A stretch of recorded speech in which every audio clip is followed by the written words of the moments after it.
Mic off है आपका। Sir आवाज नहीं आ रही। मैं ये कह रहा हूँ कि अभी आ रही है ना, पता नहीं। सो इसमें ये है कि मैं कह रहा हूँ जैम बैच के जो बच्चे हैं ना, तो उनको मैंने कहा था सिलेबस तो कंप्लीट हो गया होगा।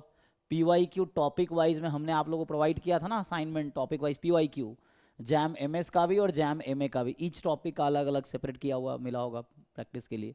तो अगर ये कर लिया है ठीक है, अगर डाउट है तो इससे तुम अभी पूछ सकते हो डाउट। फिर पीवाईक्यू ईयर वाइज में ये है कि जो जैम एमए वाले हैं, है ना, जो जैम एमए है या जैम एमएस है, जैम एमए में जो एमएस के एस्पिरेंट के लिए बात कर रहा हूँ, उसमें क्या है, जो मैथमेटिक्स पोर्शन है क्वेश्चन तुम जैम एमए एग्जाम से भी प्रैक्टिस कर सकते हो पीवाईक्यू से। तो इसमें जो है 2025 से उठाओ, 2005 तक सॉल्व करो, 2025 से लेकर 2005 तक सॉल्व करो, और वही क्वेश्चन सॉल्व करो जो आपके सिलेबस का है, जो 2026 के सिलेबस का है। क्योंकि इस बार एक्स्ट्रा सिलेबस भी है, तो उसके लिए आपको डीपीपीज भी मिले हैं एक्स्ट्रा, है ना। टोटल डीपीपी 705 डीपीपी है, और इस बार का जो अभी बने हैं, तो उसमें स्पेशली वो डीपीपी जो नया सिलेबस ऐड हुआ है, जैसे नॉन पैरामेट्रिक है ना, स्टोकेस्टिक हो गया, जो आपका डिस्क्रिप्टिव है, तो इन तीनों टॉपिक के जो डीपीपीज हैं उसको बैठ के सॉल्व कर लो।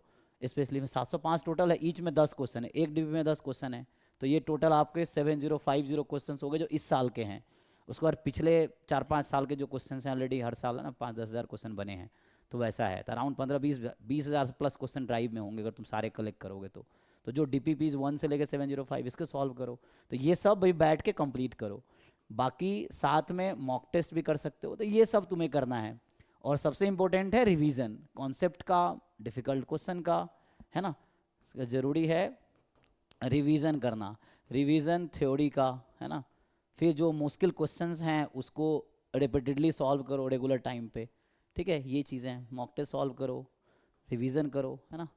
बाकी और क्वेश्चन करने हैं तो नेट के क्वेश्चंस कर सकते हो, आईएसआई एम स्टैट्स वाले कर सकते हो, आईएसएस वाले कर सकते हो, और जो एंट्रेंस एग्जाम्स हैं उसके क्वेश्चंस भी आप सॉल्व कर सकते हो। तो अभी का एजेंडा ये है कि अभी मेनली आपको डाउट यहाँ से पूछने हैं, या तो अगर पीवाईक्यू जो असाइनमेंट मैंने दिए थे टॉपिक वाइज उससे पूछो, या ईयर वाइज दिए थे उससे पूछो। मेनली पीवाईक्यू बच्चे डाउट क्लास में पूछते हैं, तो वहाँ मत पूछो, पीवाईक्यू यहाँ डिस्कस करो। जैम गेट के नेट का तो अलग बैच चल रहा है, तो उसमें ऑलरेडी मैंने सारे क्वेश्चन करा रखे हैं या करा रहा हूँ, है ना। अभी नेट की क्लास अभी चल रही 6:30 से 8 में, तो उसमें एक एक क्वेश्चन मैं ईच पेपर का।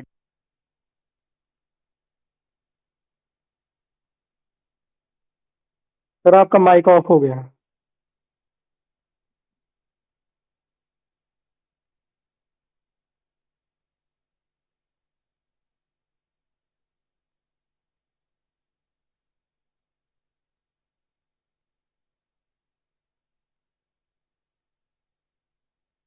एक का बैटरी डाउन हो गया था तो बंद हो जाता बार बार, ठीक है अब सही है। एनीवे समझ आया ना कहना क्या चाह रहा हूँ। अभी मैं कहना चाह रहा हूँ कि जैम के जो पीवाईक्यू हैं, चाहे एमए के या एमएस के, उसमें जो टॉपिक वाइज पीवाईक्यू दिए हैं आप लोगों को, या ईयर वाइज जो पेपर्स हैं, वेबसाइट पे भी है, ड्राइव में भी है, आपको पता भी होगा, उसको सॉल्व करो, उसके डाउट पूछो, डाउट कलेक्ट कर लो। मैं 2 मिनट में स्टार्ट करता हूँ। You just collect your doubts. PYQ doubt कोई डाउट क्लास में नहीं पूछेगा, डाउट क्लास में नहीं बताऊंगा, 11 से 12 में किसी को पीवाईक्यू नहीं बताऊंगा।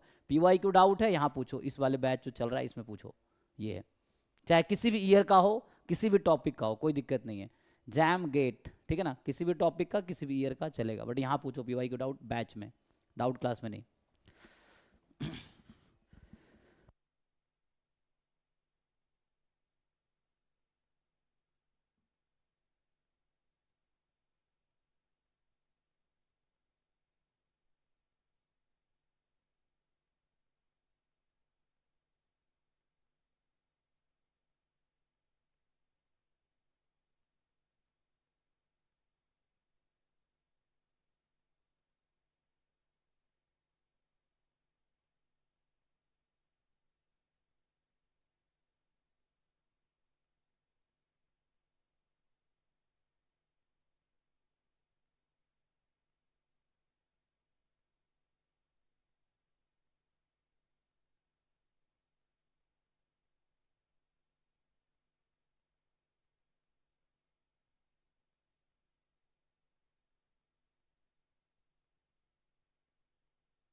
ओके जी, स्टार्ट करें। तो देखिए